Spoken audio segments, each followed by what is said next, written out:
How's it going, everyone? So this pressure washer here has a problem that majority of pressure washers have eventually. It's not building pressure. So I got it. It's like 20 bucks. I figure we can at least see if the pump is fine, or if we need to, we can replace it. For something that cheap, it came with a wand and hose. It's perfectly within the realm of repair. So first things first, majority of the time, well, let's say 50% of the time, it's not the actual pump, it's the unloader valve. Let me show you. I'm gonna tip this over. I turned the fuel off just in case. Okay.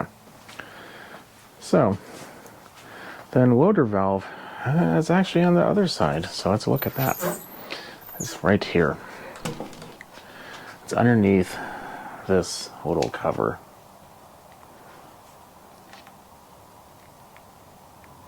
We're going to take this off. More likely not, there's like a clip that's holding it in place on the top. Or how is this one held into place? Let me take a look. So the clip's actually, it's not on the top, it's on the bottom. Now, this is the hard part. Because the wheel screwdriver can be a little difficult, let's see if this will work. If not, we'll grab a longer one. Enough to do this right now. There we go. Move the hose. That's the clamp. Now we just take this and we yoink it out. So this is the part that could potentially be faulty. Okay, that's not a good sign. So if this little plunger was stuck, then it would be pretty much a dead giveaway that it was this is a problem. However, it's not. Completely good to go. So we have a bad pump, but if yours gets stuck in the in the up position, and you press it down, you hear like a click. Do this a couple times. Maybe put a little oil on there just to make sure, but you want to make sure it's free moving. This one, not a problem. We can also look inside to see if there's a little check valve or there's like this check ball that's stuck. However, if this isn't stuck, that majority of the time isn't stuck. I'm not going to be too worried about it. After looking at it, I do believe it could be the pump, judging by the story. And to be honest, I think I saw a crack on this pump. So, but however, this is like a $30 to $40 part. I'm going to be keeping this. So what do we do next?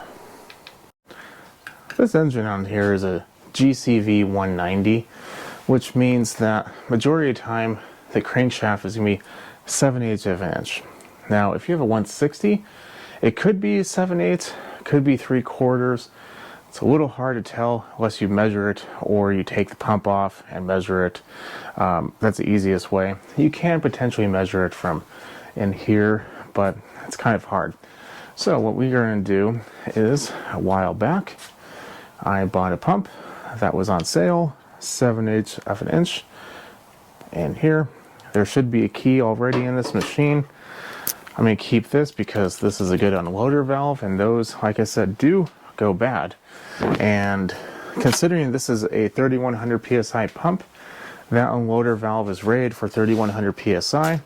I'm going to go ahead and just keep that there. That's usually a pretty good pump for this size of machine. Very rarely will you go much lower or higher. Definitely not higher. Sometimes you might go lower at 27, 2800, 2900 psi, but majority of the time you'll never go lower, or excuse me, higher, because the engine won't have enough horsepower to really power the pump, at least not adequately. So we need to take off these bolts. The majority of the time, these are going to be a 1/2 inch. Now, you want to start from the bottom, work your way up. There's 3 of them. I have a wrench on the other side because there's a nut that's holding it on. It's not tapped or anything. In addition to that, I also have a block, or a welded block, holding the motor up. we're going to need these bolts. If you buy a pump, majority of the time you will have bolts, but I don't really know where mine went, so we're going to use the old ones.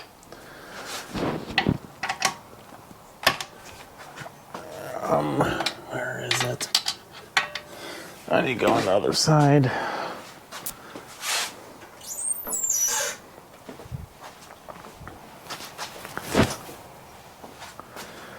If you start from the top, it's going to make this a lot harder. Start from the bottom, the gravity helps you.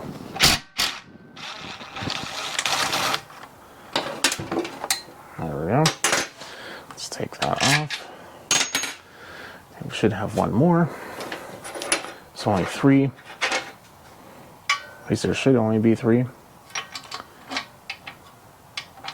Sometimes the pump might be difficult to remove too.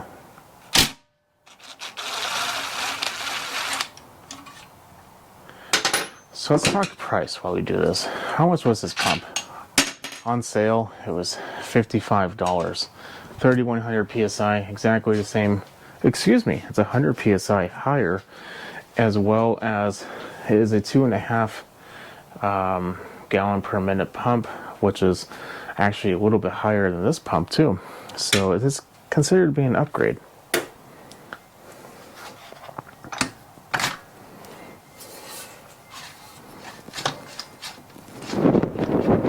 Yeah, this one might be a hair on the annoying side. So, let me grab some tools. Let's see here.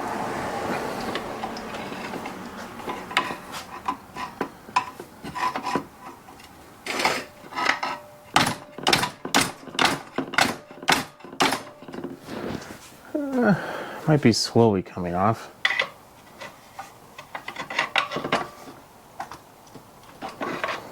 So I'm going to take my crowbar, go round and round, kind of slowly take it off. But the point is, we just need to take it off. I think we're almost at that point where it's coming off pretty good.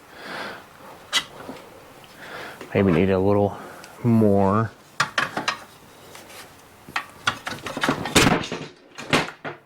There we go. So that is off. Now we need to, this is the part where if you have friends, it'd be very useful, or neighbors or something. If not, you're gonna need to kind of do what we're doing here, because all my neighbors are working right now. We're going to take we're going to look at the caulking, which is where the slot is grooved, and we're going to find the key, which on this one is right here. Now if you want to put anti-seize on this at this point in time, you can.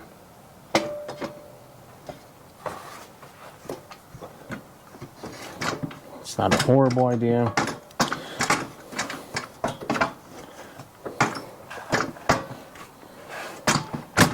There we go.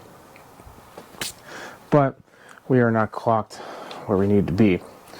So what we need to do is we need to spin this around a little bit. And the sound's a lot worse than it needs to. There we go. And currently our bolt holes don't match because our motor is a little higher. So this is where that friend comes in. I don't think you really need to see me struggle.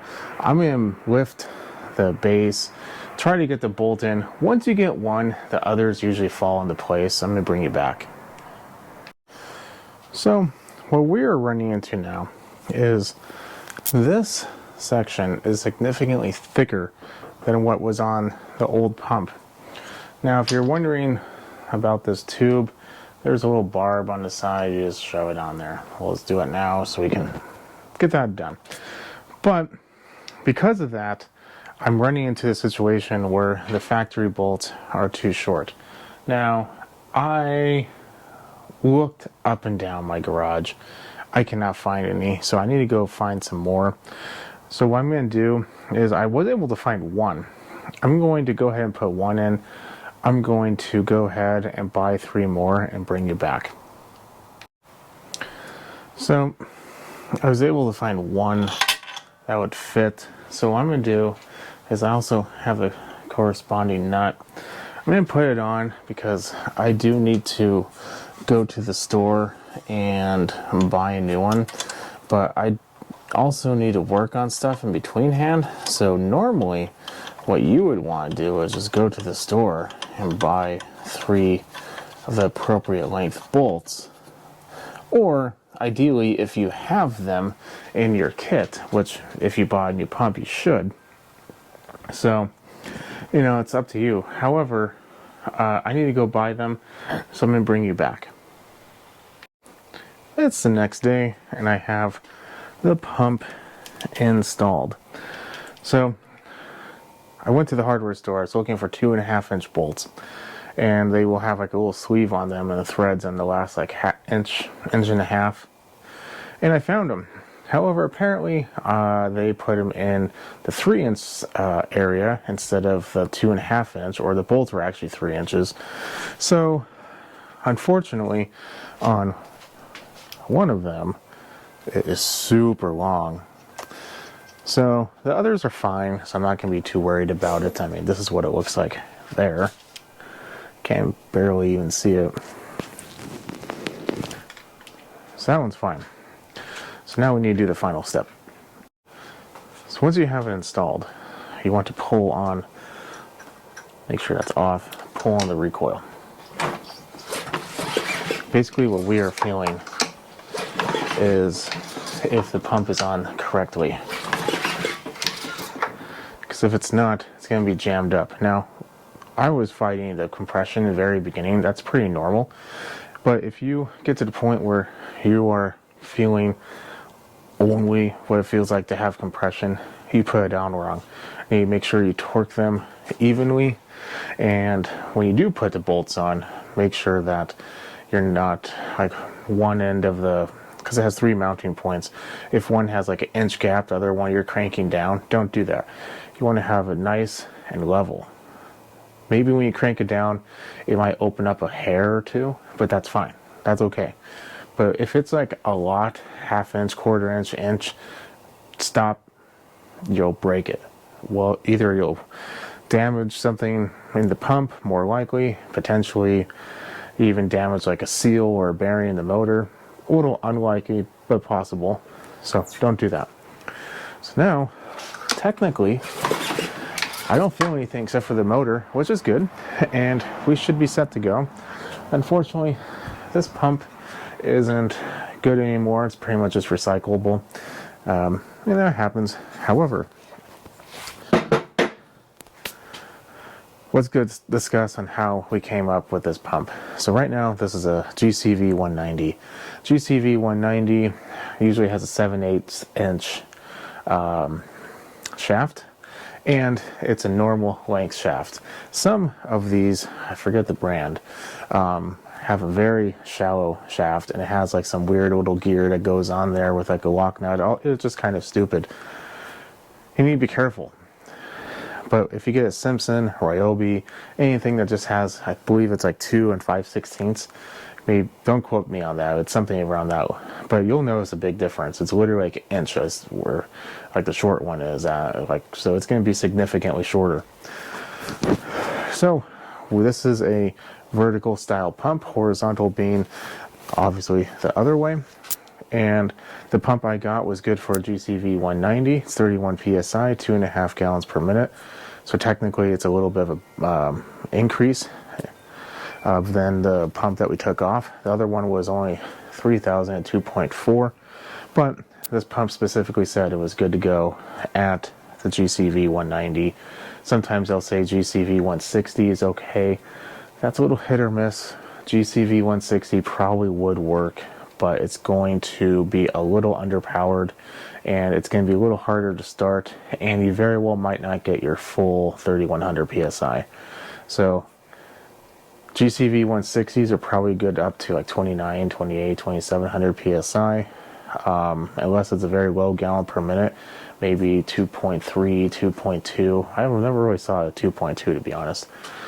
But with a larger pump like this, a GCV 190 should be able to handle it just fine, so you should be set to go. So if you have a GCV 190, your pump is not making any pressure. These residential pumps are cheap. They're not worth repair. You can look up a repair kit. Don't even bother. Just buy a new one.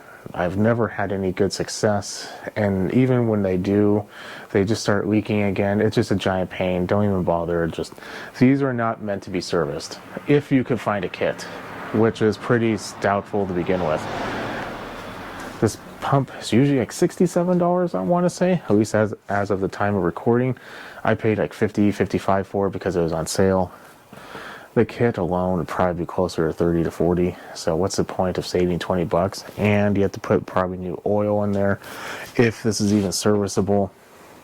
I didn't really read on it, but I mean, it does have bolts that you can take apart and maybe get in there, but nah, just don't even bother. Buy a new one. It's so much easier. Has a warranty. You don't have to worry about failing like in 6 months, because to be honest, that's what will happen when you put a kit in there. Okay, I'm gonna go ahead and leave you at that. If you like what you see, keep watching. Subscribe. Follow me on Instagram. It's Mullinger101. If you like what you see, keep watching. Definitely leave a thumbs up. That helps me out. And I'll see you in the next video. You have a good night.